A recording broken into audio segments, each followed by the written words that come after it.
आज हम आजादी दिवस मना रहे हैं, लेकिन यह आजादी हमें उपहार में नहीं मिली है। इसके लिए एक लंबी यात्रा करनी पड़ी है, आजादी की यात्रा। इस यात्रा में हजारों लाखों लोगों ने अपनी जान की कुर्बानी दी। 1919 जलियांवाला बाग। आज हमारी बैसाखी का दिन है, लेकिन पूरा पंजाब बैसाखी नहीं मनाएगा। हम सब बैसाखी नहीं मनाएंगे।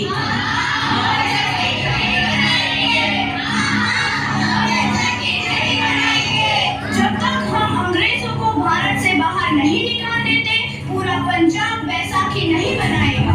अच्छा, तो तुम सब हमारा विरोध करता है, भाग जाओ यहाँ से। इसका अंजाम बहुत ही बुरा होगा। हम नहीं जाएंगे, तुम लोग जाओगे। हमें नहीं, तुमको भारत से भागना होगा। Soldiers fire!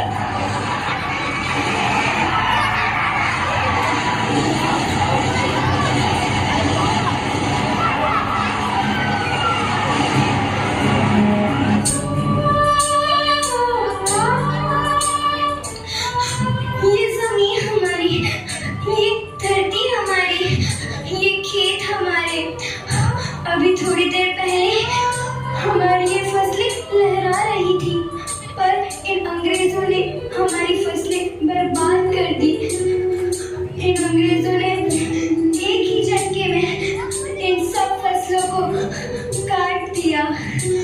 अंग्रेजों, तुम्हारे इस अत्याचार से हम डरेंगे नहीं। इस अत्याचार का बदला लेकर रहेंगे। हम आजादी लेकर रहेंगे। जलियांवाला बाग हर हिंदुस्तानी की आंख नम कर गया। इस कांड में कितने मासूमों की आहुति चढ़ गई, इतनी हैवानियत से इंसानियत कत्ल कर दी गई। जलियांवाला बाग के हत्याकांड ने आजादी की आग में घी देने का काम किया।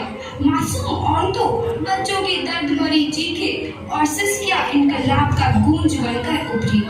लाला लाजपत राय, भगत सिंह, राजगुरु, सुखदेव सरीखे क्रांतिकारियों ने भारत की इस जमीन से विदेशी दरिंदों को निकाल फेंकने के मंसूबे मजबूत कर लिए। 8 अप्रैल 1929 लाला लाजपत राय के नेतृत्व में साइमन कमीशन के खिलाफ एक भारी जुलूस निकाला गया। Simon commission, Simon commission, Simon commission, Simon commission, Simon commission, Simon commission, Simon commission, Simon commission, Simon commission. बेवकूफ इंडियंस, तुमको हमारी बात समझने नहीं आती। Stop this. साइमन कमीशन नहीं मानता। I said stop this. Lala ji, आप आगे बढ़ो, हम आपके साथ हैं। लाला जी, संघर्ष करो, हम आपके साथ हैं।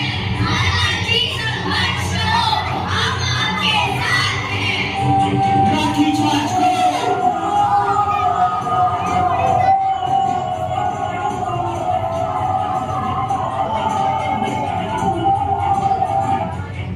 लाला जी को तो बहुत गहरी चोट लगी है, उनका सर फट गया है।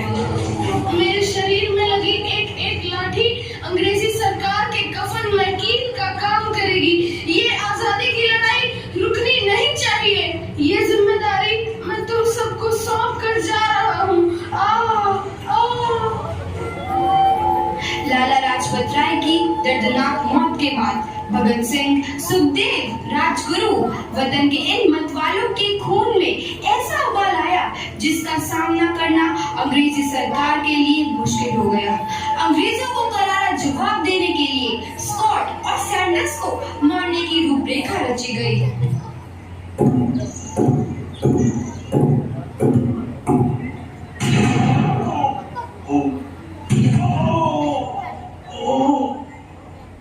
सैंडर्स मारा गया। चारों तरफ तहलका मचा था। दीवारों पर लिखा था, लाला जी की मौत का बदला ले लिया गया है। भगत सिंह समेत सभी वहां से फरार हो गए। 8 अप्रैल 1929 दिल्ली में ब्रिटिश सरकार की सेंट्रल लेजिस्लेटिव असेंबली की बैठक में 2 बम धमाके की आवाज सुनाई दी।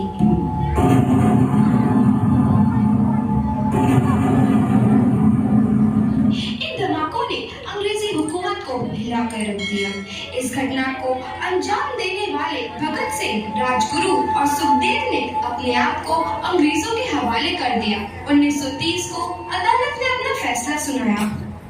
मुलजिम भगत सिंह, मुलजिम राजगुरु, मुलजिम सुखदेव को दफा 121 और दफा 302 के तहत ये अदालत तीनों को मुजरिम करार देती है और इस गुस्ताखी के लिए ये अदालत इन तीनों को सजाए मौत की सजा सुनाती है। सरफरोशी की तमन्ना अब हमारे दिल में है, देखना है जोर कितना बाजुए कातिल में है।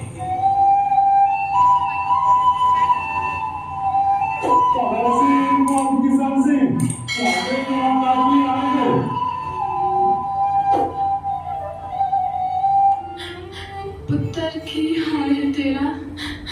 मैं चंगा हूँ माँ, फिक्र करने की कोई गल नहीं। पुत्र, मेरा दिल तेरी तरह पत्थर दिल नहीं होगा। तेरी ये गला सुन के मेरा कलेजा फटे जा रहा है। माँ, मेरा दिल कोई पत्थर जैसा नहीं है, एक वतन परस्त का दिल है जो मेरे देश प्रेम के जज्बे को ताकत देता है। बेटा, मेरा लाल। माँ, आज मेरी तपस्या पूरी होने जा रही है। जे तू रोई तो मैंने तकलीफ हुई। सोच, तेरा पुत्र आज शादी करने वास्ते जा रहा है। फर्क केवल इतना है, वो घोड़ी पर नहीं फांसी पर चढ़ने वास्ते जा रहा है। आज तू क्रांतिकारी की माँ है, कल तू एक शहीद की माँ होगी। माँ। पुत्र भगत, तू इतनी छोटी उम्र में हम सबको छोड़ के चला जाएगा? तूने जिंदगी में देखा ही क्या है पुत्र? मैंने अपनी माँ देखी है, जिसने मुझे एक ही बात बताई है कि बेटे, अपने देश के लिए एक बार मरना 100 बार जन्म लेने के बराबर होता है। अच्छा माँ, अब आशीर्वाद दे, आखिरी बार विदा लेने का समय आ गया है। भगत, मेरे लाल।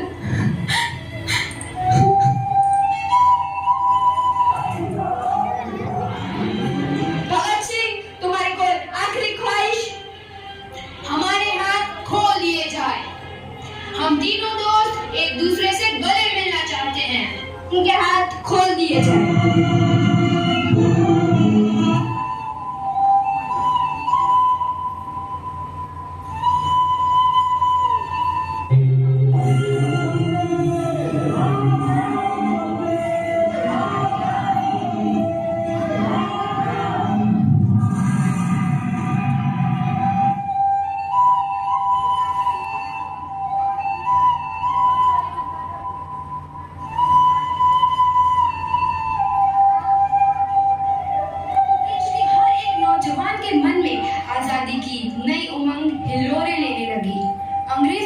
छोड़ो का नारा जोर पकड़ रहा था।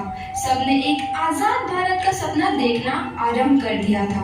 हर कोई अपने अपने ढंग से इस महायज्ञ में अपनी आहुति दे रहा था। सुभाष चंद्र बोस, रानी लक्ष्मीबाई, तात्या टोपे और मंगल पांडे जैसे शहीदों की कुर्बानी रंग लाई। 15 अगस्त 1947 को भारत आजाद हुआ।